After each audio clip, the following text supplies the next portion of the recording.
ഏവർക്കും ultimate PSC ഗൈഡിൻ്റെ മറ്റൊരു ക്ലാസ്സിലോട്ട് സ്വാഗതം.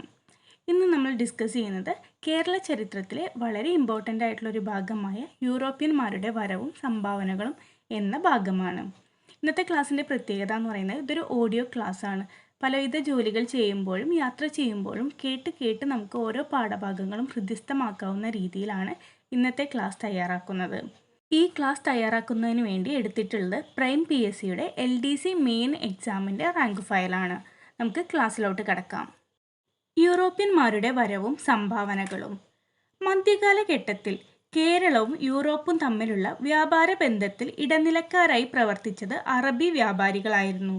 ഇടനിലക്കാരായ അറബികളെ ഒഴിവാക്കി നേരിട്ട് കേരളവുമായി ബന്ധം സ്ഥാപിക്കാൻ യൂറോപ്യന്മാർ ആഗ്രഹിച്ചു.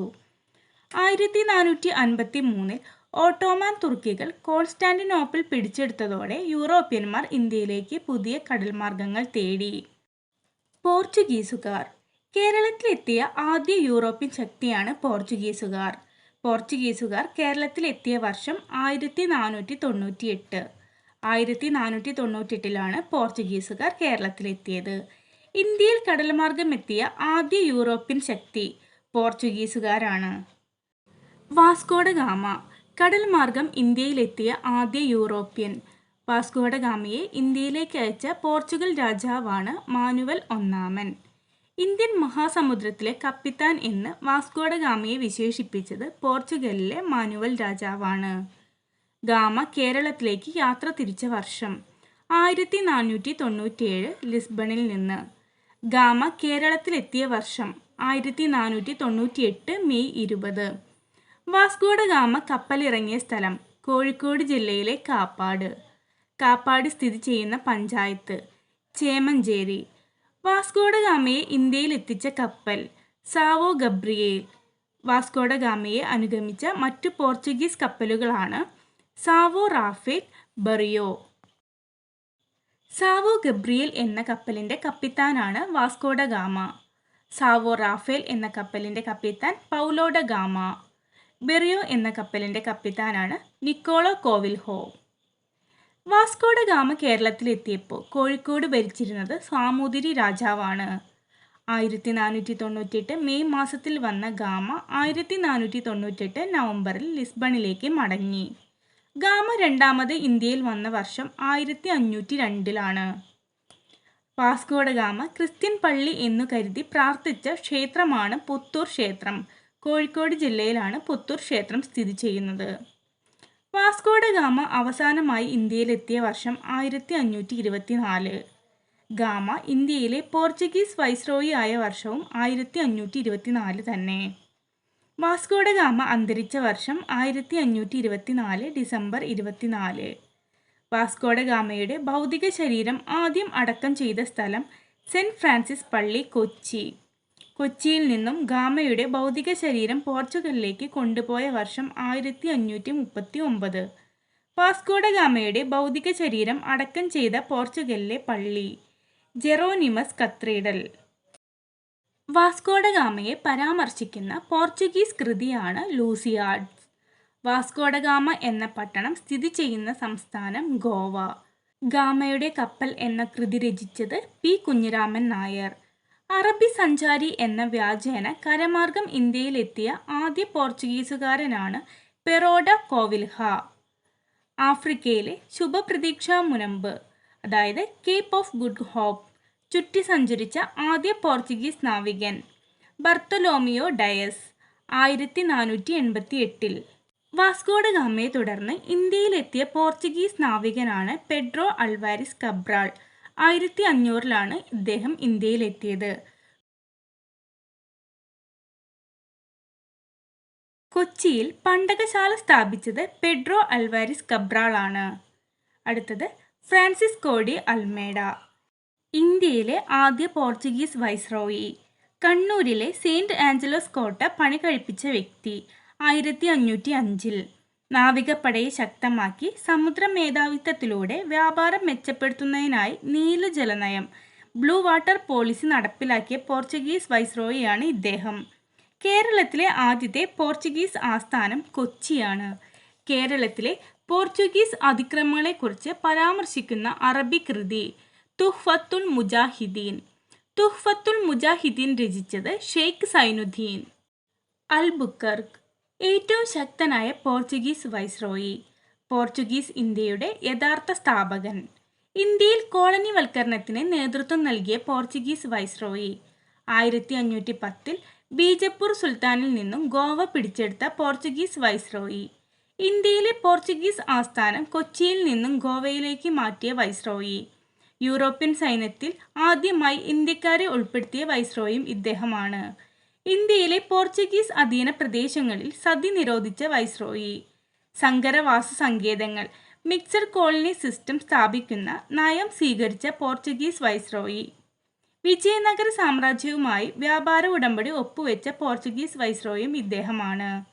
ഇന്ത്യൻ സമുദ്രത്തിലൂടെ യാത്ര ചെയ്യുന്നതിന് മറ്റു യൂറോപ്യൻ ശക്തികളുടെ കപ്പലുകൾക്ക് പോർച്ചുഗീസുകാർ ഏർപ്പെടുത്തിയ നികുതി അറിയപ്പെടുന്നത് കാർട്ടസ് എന്നാണ്. ഇതുപോലുള്ള ഒത്തിരി വീഡിയോസും ഷോർട്സും നമ്മുടെ ചാനലിൽ ഇട്ടിട്ടുണ്ട്. PSC ബുള്ളറ്റിൻ, തൊഴിൽ വീതി, തൊഴിൽ വാർത്ത തുടങ്ങിയവയിൽ നിന്നുള്ള ഫാക്ട്സ് ഉൾക്കൊള്ളിച്ചുകൊണ്ടുള്ള വീഡിയോസ് നമ്മൾ ചെയ്യുന്നുണ്ട്. എല്ലാവരും ഒന്ന് കണ്ടു നോക്കുക. ചാനൽ ഇഷ്ടമാവുകയാണെങ്കിൽ ലൈക്ക്, ഷെയർ ആൻഡ് സബ്സ്ക്രൈബ് ചെയ്യാൻ മറക്കരുത്. പോർച്ചുഗീസുകാരുടെ സംഭാവനകൾ. കശുവണ്ടി, പുകയില, ആത്തിക്ക, പേരയ്ക്ക, പപ്പായ, കൈതച്ചക്ക തുടങ്ങിയ കാർഷിക വിളകൾ ആദ്യമായി ഇന്ത്യയിലെത്തിച്ചു. അച്ചടി വിദ്യ ഇന്ത്യയിൽ ആദ്യമായി കൊണ്ടുവന്ന വിദേശികൾ. യൂറോപ്യൻ യുദ്ധമുറകൾ ഇന്ത്യയിൽ ആദ്യമായി പ്രചരിപ്പിച്ച വിദേശികളാണ് പോർച്ചുഗീസുകാർ. ഇന്ത്യയിൽ യൂറോപ്യൻ ശൈലിയിൽ ഗൃഹനിർമ്മാണവും പള്ളി നിർമ്മാണവും ആരംഭിച്ച വിദേശ ശക്തി. ഇന്ത്യയിൽ ആദ്യമായി കോട്ട നിർമ്മിച്ച വിദേശികൾ. ഇന്ത്യയിലെ ആദ്യത്തെ യൂറോപ്യൻ സ്കൂൾ സ്ഥാപിച്ച വിദേശികളാണ് പോർച്ചുഗീസുകാർ. കൊച്ചിയിലാണ് ആദ്യമായി യൂറോപ്യൻ സ്കൂൾ സ്ഥാപിച്ചത്. പോർച്ചുഗീസുകാർ കേരളത്തിൽ പണി കഴിപ്പിച്ച കോട്ടകളാണ് കോട്ടപ്പുറം കോട്ട കൊടുങ്ങല്ലൂർ, സെയിൻറ്റ് ആഞ്ചലോ കോട്ട കണ്ണൂർ, മാനുവൽ കോട്ട വൈപ്പിൻ, ചാലിയം കോട്ട കോഴിക്കോട്. മാനുവൽ കോട്ട ഇന്ത്യയിലെ ആദ്യത്തെ യൂറോപ്യൻ കോട്ട മാനുവൽ കോട്ടയാണ്. കൊച്ചിയിൽ 1503 പണി കഴിപ്പിച്ചത്. ഇന്ത്യയിലെ ഏറ്റവും പഴയ യൂറോപ്യൻ നിർമ്മിതിയാണ് മാനുവൽ കോട്ട. മാനുവൽ കോട്ട പണി കഴിപ്പിച്ചത് അൽബുക്കർക്ക്. ആയ കോട്ട, വൈപ്പിൻ കോട്ട, പള്ളിപ്പുറം കോട്ട എന്നിങ്ങനെ അറിയപ്പെടുന്ന കോട്ടയാണ് മാനുവൽ കോട്ട. ചാലിയം കോട്ട. ചാലിയം കോട്ട നിർമ്മിച്ച പോർച്ചുഗീസ് ഗവർണറാണ് സുനോഡ കുൻഹ. ചാലിയം കോട്ട സ്ഥാപിച്ച വർഷം 1531 കോഴിക്കോട്. കുഞ്ഞാലി മരക്കാരുടെ ആക്രമണം നേരിടാനായി പോർച്ചുഗീസുകാർ നിർമ്മിച്ച കോട്ടയാണ് ചാലിയം കോട്ട. സാമൂതിരിയുടെ കണ്ടത്തിലേക്ക് നീട്ടിയ പീരങ്കി എന്ന് വിശേഷിപ്പിക്കപ്പെടുന്നത് ചാലിയം കോട്ടയാണ്.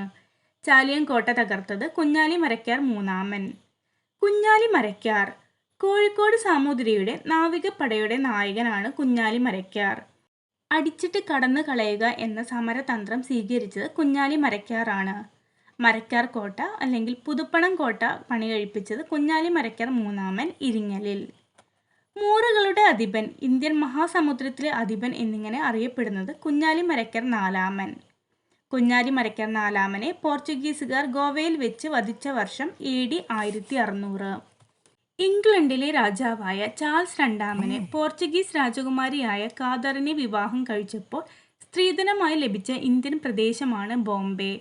പോർച്ചുഗീസുകാർ ഇന്ത്യയിൽ പ്രചരിപ്പിച്ച കലാരൂപമാണ് ചവിട്ടുനാടകം.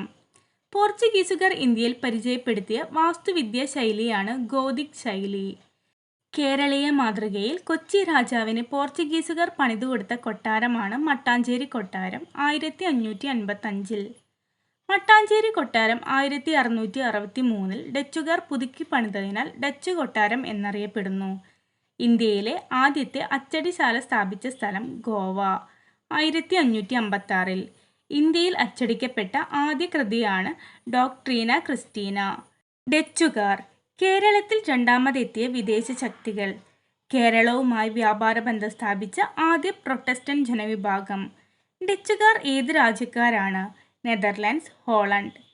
കേരളത്തിലെത്തിയ ആദ്യ Dutch admiral Stephen van der Hagen 1604.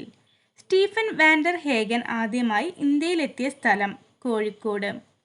ഡച്ചുകാരുടെ പ്രധാന വാണിജ്യ കേന്ദ്രങ്ങൾ കൊച്ചി, കൊല്ലം. ഡച്ചുകാരുടെ ഇന്ത്യയിലെ ആദ്യത്തെ വ്യാപാര കേന്ദ്രം മസൂലിപട്ടണം 1605. 1658 പോർച്ചുഗീസുകാരിൽ നിന്ന് കൊല്ലം പിടിച്ചെടുത്ത ഡച്ച് അഡ്മിറൽ വാൻഗോയുൻസ്. ഡച്ചുകാർ കൊച്ചി പിടിച്ചെടുത്ത വർഷം 1663.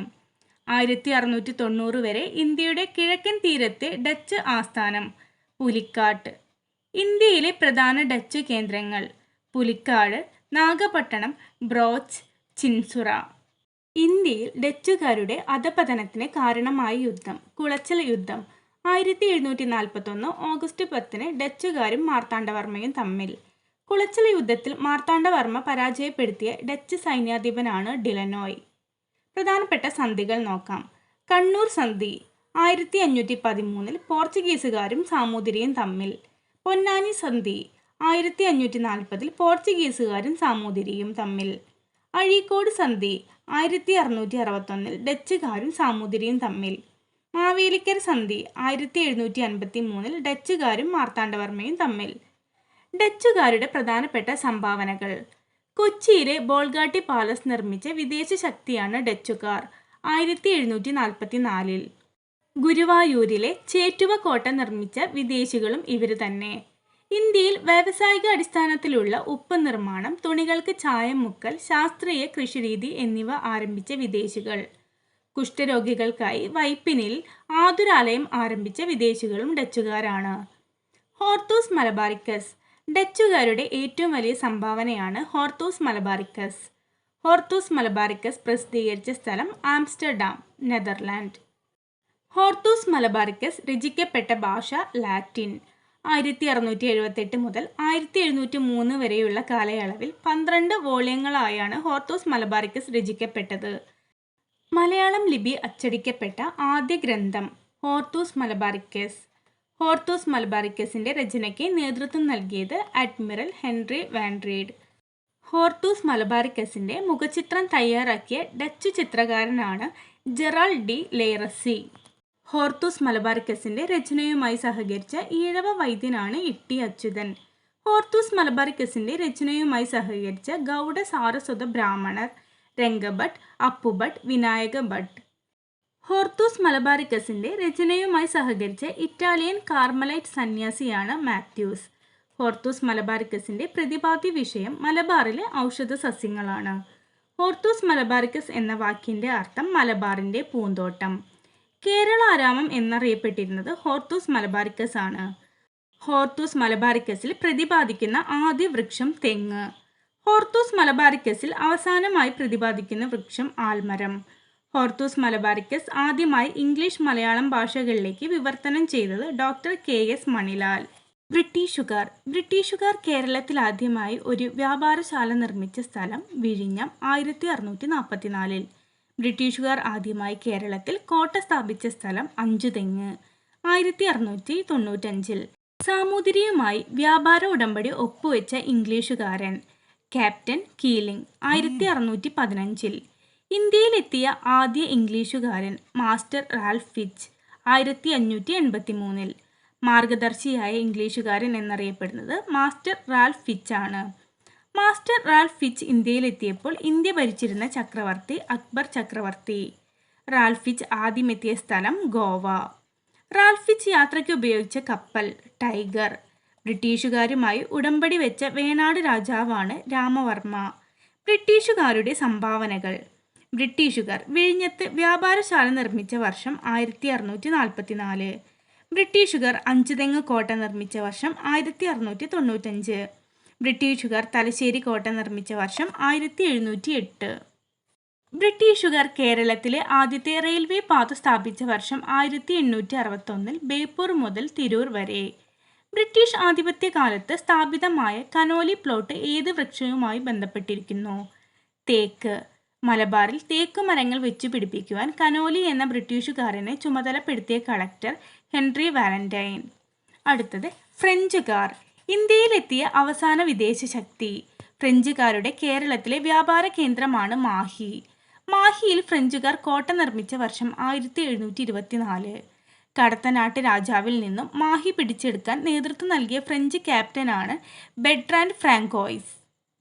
ഫ്രഞ്ചുകാർ ഇന്ത്യയിലെ ആദ്യത്തെ വ്യാപാര കേന്ദ്രം സ്ഥാപിച്ച സ്ഥലം സൂററ്റ് 1668. ഇന്ത്യയിലെ ഫ്രഞ്ചുകാരുടെ ആസ്ഥാനം പോണ്ടിച്ചേരി. ഇന്ത്യയിലെ ഫ്രഞ്ച് അധീന പ്രദേശങ്ങളാണ് കാരയ്ക്കൽ, പോണ്ടിച്ചേരി, യാനം, മാഹി, ചന്ദ്രനഗർ. ഫ്രഞ്ചുകാർ ഇന്ത്യ വിട്ടുപോയ വർഷം 1954. ഡാനിഷുകാർ എന്നറിയപ്പെടുന്നത് ഡെൻമാർക്കുകാരാണ്. കേരളത്തിൽ നിലനിന്നിരുന്ന ഡാനിഷ് കച്ചവട കേന്ദ്രമാണ് ഇടവ, തിരുവനന്തപുരം. ഡാനിഷ് ഈസ്റ്റ് ഇന്ത്യ കമ്പനിയിലെ ആദ്യത്തെ ഗവർണറാണ് ക്യാപ്റ്റൻ ക്രാപ്പ്. കൺഫ്യൂസിംഗ് ഫാക്ട്സ് നോക്കാം. ഇന്ത്യയിൽ ആദ്യമെത്തിയ യൂറോപ്യന്മാർ പോർച്ചുഗീസുകാർ. ഇന്ത്യയിൽ അവസാനമായെത്തിയ യൂറോപ്യന്മാർ ഫ്രഞ്ചുകാർ. ആദ്യമായി ഇന്ത്യ വിട്ടുപോയ യൂറോപ്യന്മാർ ഡച്ചുകാർ. അവസാനമായി ഇന്ത്യ വിട്ടുപോയ യൂറോപ്യന്മാർ പോർച്ചുഗീസുകാർ. അടുത്തതായി കമ്പനികളും രൂപീകരിച്ച വർഷവും നോക്കാം. English east India company 1600 December 31. Dutch east India company 1602. Denmark east India company 1616. Portuguese east India company 1628. French east India company 1664. അടുത്തതായി കുറച്ച് അപരനാമങ്ങൾ നോക്കാം. പറങ്കികൾ എന്ന അപരനാമത്തിൽ അറിയപ്പെടുന്നത് പോർച്ചുഗീസുകാരാണ്. പാരന്ത്രീസുകാർ എന്ന അപരനാമത്തിൽ അറിയപ്പെടുന്നത് ഫ്രഞ്ചുകാരും. ലന്തക്കാർ എന്നറിയപ്പെടുന്നത് ഡച്ചുകാരും. ബിലാത്തികൾ എന്നറിയപ്പെടുന്നത് ബ്രിട്ടീഷുകാരുമാണ്. ശീമക്കാർ എന്നറിയപ്പെടുന്നത് ബ്രിട്ടീഷുകാർ തന്നെ. മൂറുകൾ എന്നറിയപ്പെടുന്നത് അറബികളാണ്.